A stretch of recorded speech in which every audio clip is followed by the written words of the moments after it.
maybe not the performance you would have wanted either. Of course, it was really difficult to start the game with 1-0 down in the set pieces again. I think everybody in the stadium feel that goal, but we try it again. We control the game, we dominate the game, we try to create chances. We were near.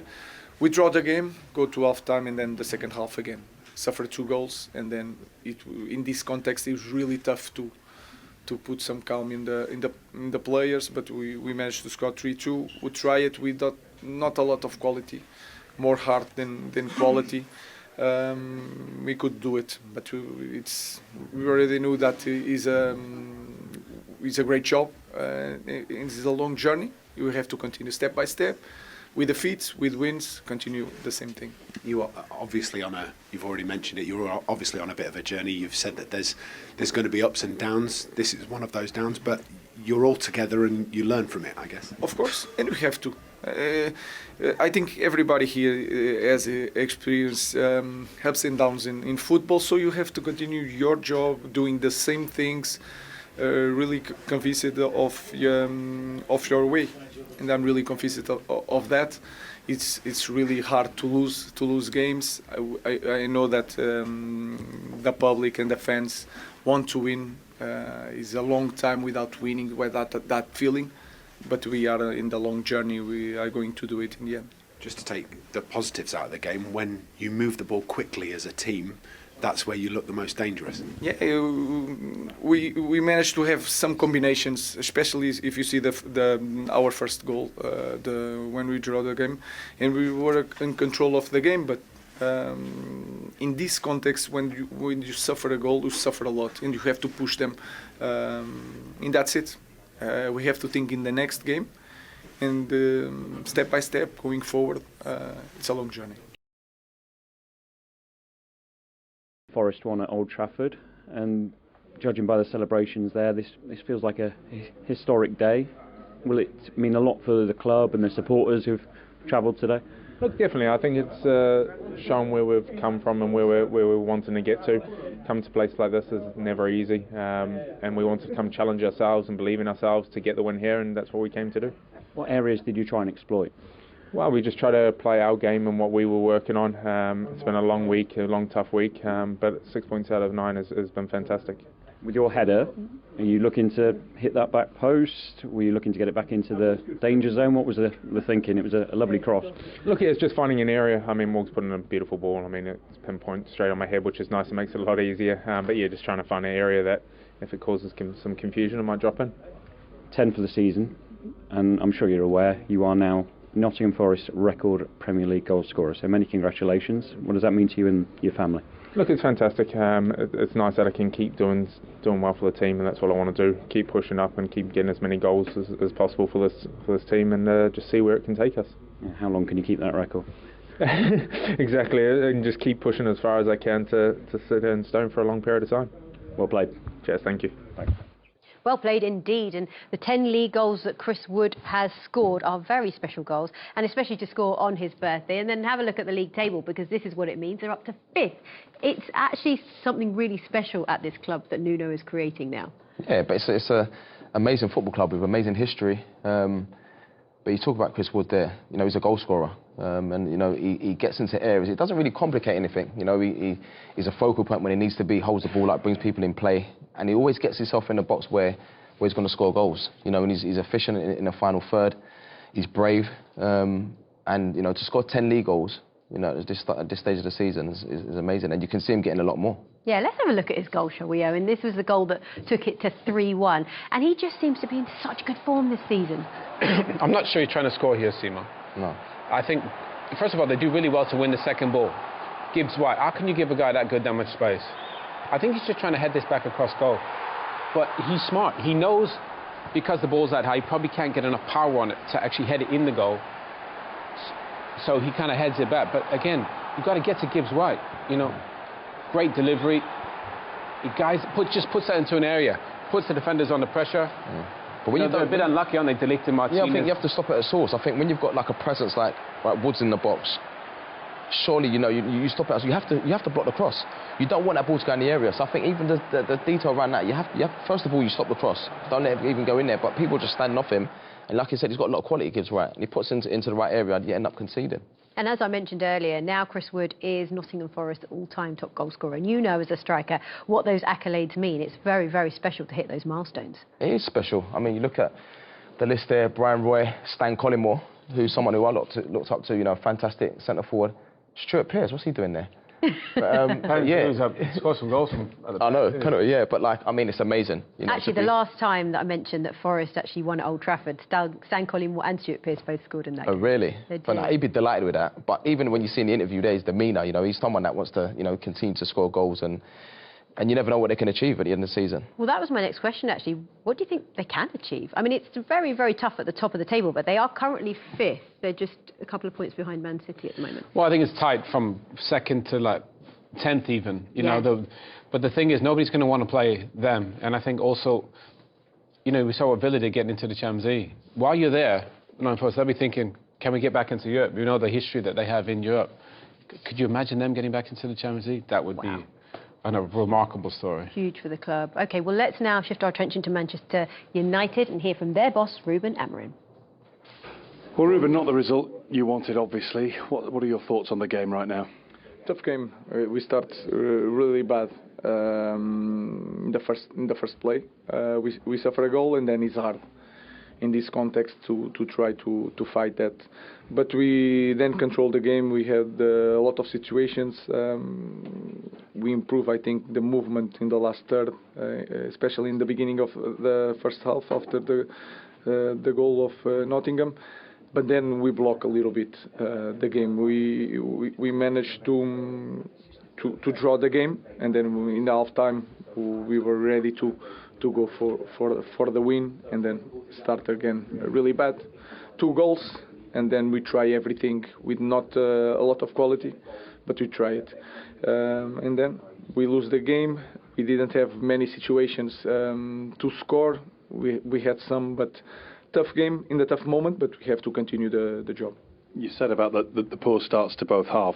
That first goal after Wednesday, corners, is that extra disappointing for you? Of course, and we are just focused on that. We had 2 days when we focused a lot on that, but they managed to score again. It's hard. It's hard for the team, because I think the team felt a little bit. The public also felt that moment, and you can feel it. But like I said, this is a long journey. We have to continue. We are improving in some aspects. We have to win games to help us to improve the team. Do you learn more from defeats than you maybe do from victories, from your players, about your players, and about the job that you've got? You pay more attention. But in this moment, even if you win, we are in the start of something so big that we pay attention in every detail. And we'll be there. Again, the next game and the next game. That's it. That we already know that is a big job. So we have to continue. Thanks, Ruben. Thank you very much. 2 wins from 5 for Ruben Amorim. He said it's a long journey ahead, which it will be, because he's still getting to know this team and still getting to know his players. What do you think he can achieve with this club this season, with this set of players? Because he does say it's a long journey, and it feels like there's still a lot of work that needs to go on. Yeah, I mean, the one thing I would say is he's a great communicator. He's a great talker, and that's even off the back of a loss. So I think it was interesting, he said, we tried, but without much quality. You know, that's a pretty big statement. Pretty big statement also from the manager. So it's going to take some time to figure it out. But the thing I like is he's really open, he's really honest, and I think he's quite critical when he needs to be. So he realizes they got to up the standards.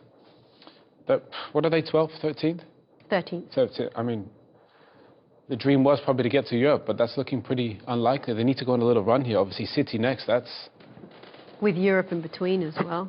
Yeah, but they'll win the game in Europe. You know, that shouldn't really be an issue. But then obviously City. So I think the fixtures-wise, you know, the Bournemouth, with Bournemouth Wolves coming up. You know, they are winnable ones, but they need to find a way to get a few more wins and climb up that league table. They certainly do. And he also spoke about the poor starts to both halves. Yeah. So let's take it right back to the beginning. And in 1 minute 91 seconds, they were already behind. Yeah, 1 minute 31, sorry, my maths is terrible. Yeah, and you know, you can never come into the, leave the game too early. I mean, you see here, you have to be dominant. You know, set pieces, you always want to try and make first contact. And you see here, the setup's quite good. You see, and it's just a little bit of movement, and it's just not strong enough.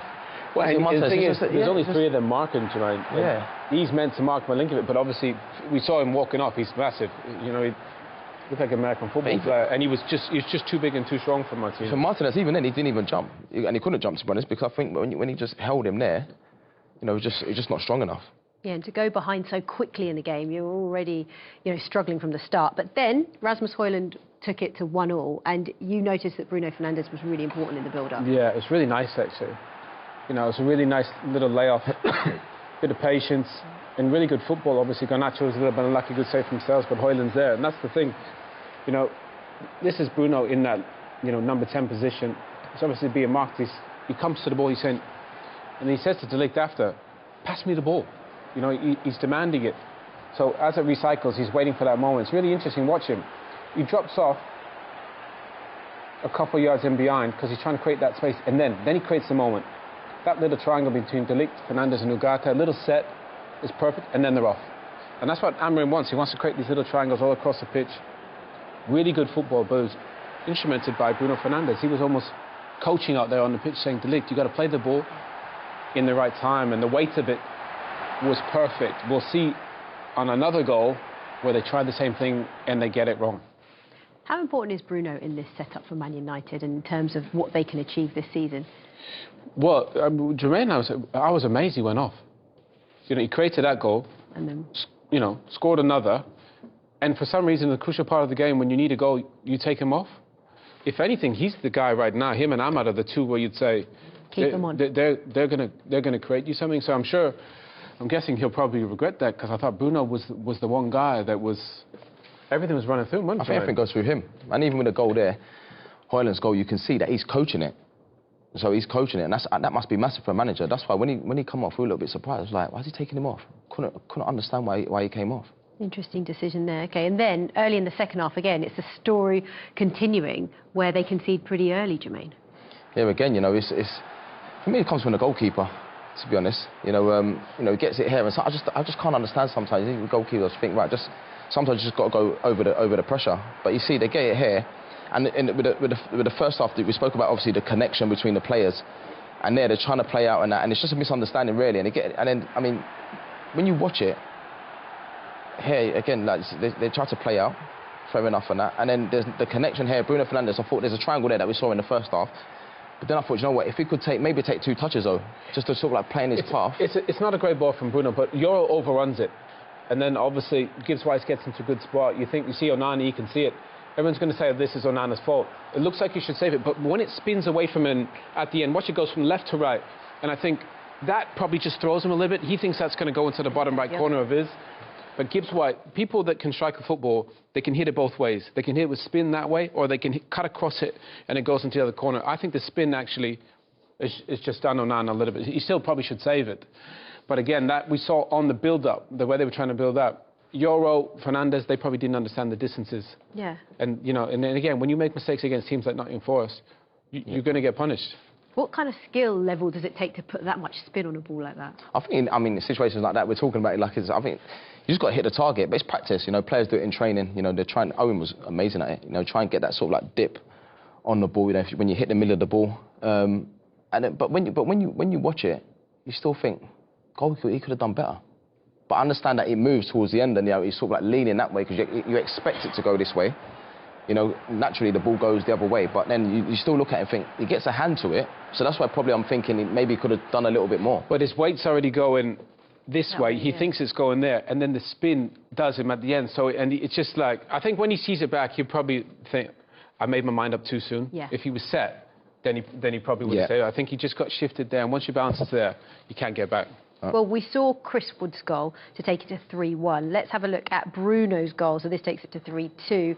His first goal of the Ruben Amorim era. What did we make of this one, then? Oh, watch this ball. Bruno, stop it. Great little switch outside.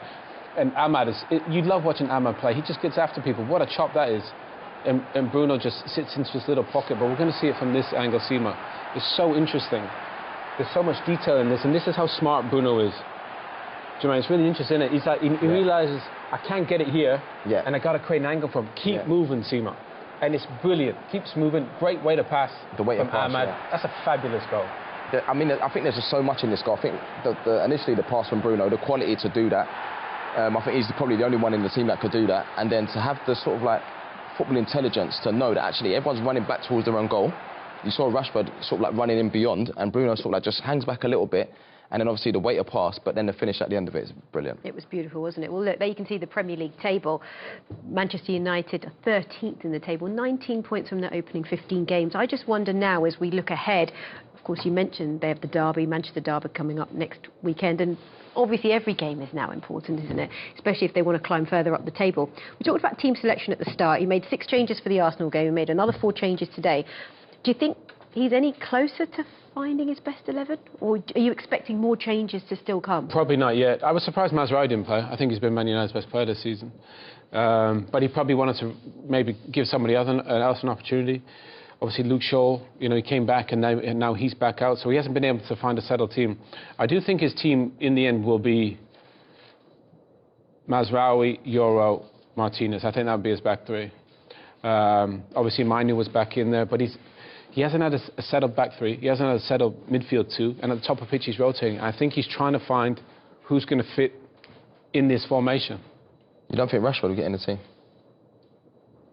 I think he's an option, but none of the boys at the top of the pitch are undroppable, outside of Ahmad, maybe.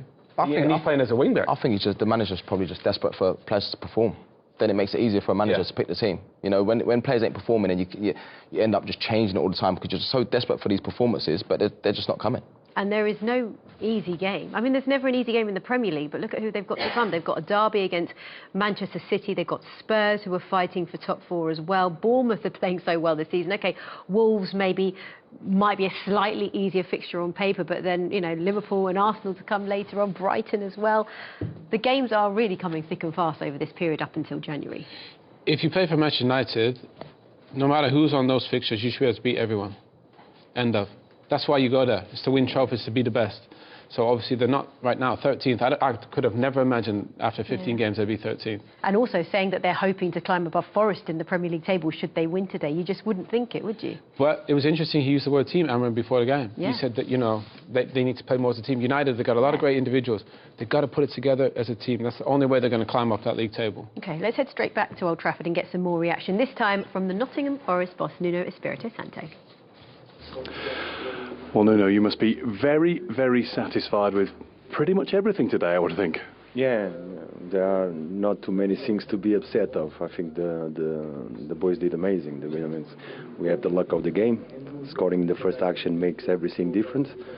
And after that, I think we played good. We were together. Moment of lack of focus to allow the 2-3. So we felt that United is gonna respond. But I'm happy, of course. This is something you're making a habit of. You've scored first now in 12 of your league games this season. What is the secret to that? The players, the belief of the players, believing that every minute, every action is important. Not only the beginning of the game, but the beginning of the second half was very good for us. It was very good, the way we recovered the ball so high, achieving the goals, the composure. It was good. It was good. I think the team is growing, improving. We still have things to address, but it's been nice, the road that we are doing together. Did you ask the players to pick the pace up, to really go for it at the start of that second half? Because what a lightning start it was. Look, at half time is about trying to get the details right, what you see. You know, for example, in the first half, we were organized, but we were allowing United to break to the middle and immediately go for the wide areas. It has to be the other way around, so it was adjusting details, and after it's the work of their work, their belief, their quality. Yeah. And we talk about details. Did you talk about corners particularly in the build-up to this, given United's struggles that they had in the week? No, we do. Look, nothing has changed the preparation of the game. The only difference was a big ask for us to come to Manchester in 3 days' time after such a tough moment at City, against City. But we prepare always the same. We're always the same. I believe the consistency of the set pieces is what gives you success. So keep doing the same things until we achieve it. And after defeats at Arsenal and City, just how much of a boost is this to get back on the road and get back winning again? It's very, very important always to bounce back after a bad result. I truly believe against City we didn't do a bad performance. I knew that it was going to be hard. It's going to be hard to come here again.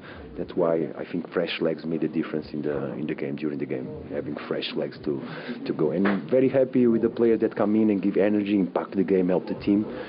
By saying that, it's important that we realize that the togetherness is basic and fundamental in this league because it's so competitive. Well, there's such a positive feeling about Nottingham Forest at the moment. Obviously, when you're winning, that happens. But credit to the manager. How much do you rate him, Jermaine? A lot. I think you have to give him credit. 5th in the league. We spoke about, beginning of the season. Really exciting team to watch. They've got good players. They've got so many good individuals. They've got a way of playing. Don't really change the team too much, does he? So players, it's so important to have that sort of rhythm. But they've been brilliant. They deserve so much credit. First manager since Frank Clark for Nottingham Forest to win at Old Trafford. Yeah, good team, good manager. I think Jermaine makes a good point. They don't really change the team all the time. You look at your teams that are successful, they pretty much play the same players. Liverpool are doing it, Arsenal are doing it. Man United, you couldn't pick their best team right now. It changes all the time. So they have a bit of consistency there. But it's quite a story, really. And the thing is, from the squad that they had a couple of years ago to what they have now, they do not have a bad player in the starting 11. They've done a really good job with the recruitment. Starts with the keeper and the defence, but at the top of the pitch, they've got difference makers. And they're just a really good football side right now. They are, aren't they? Just final thoughts now on Manchester United. Of course, Ruben Amorim now has a few days before Europe to work with this place. What's his priority, Jermaine? What's he going to be doing? I can imagine there'd be a lot of information for the players that you have to take on board. At this level, you have to take all the information on board. For a new coach that comes in, it's not easy. It takes time. I mean, the ideal situation is to, I suppose, go into a job pre-season where you can have a pre-season tour, have games, work for 6 or 7 weeks, and then the season starts and then you've got time. But, once you come in at this stage of the season, it's not easy. It's not easy at all, certainly in the Premier League. Well, Jermaine, thank you for your thoughts. Thank you for your company as well, Owen. And thank you for yours. And we will see you on Sunday for more Premier League action. Goodbye.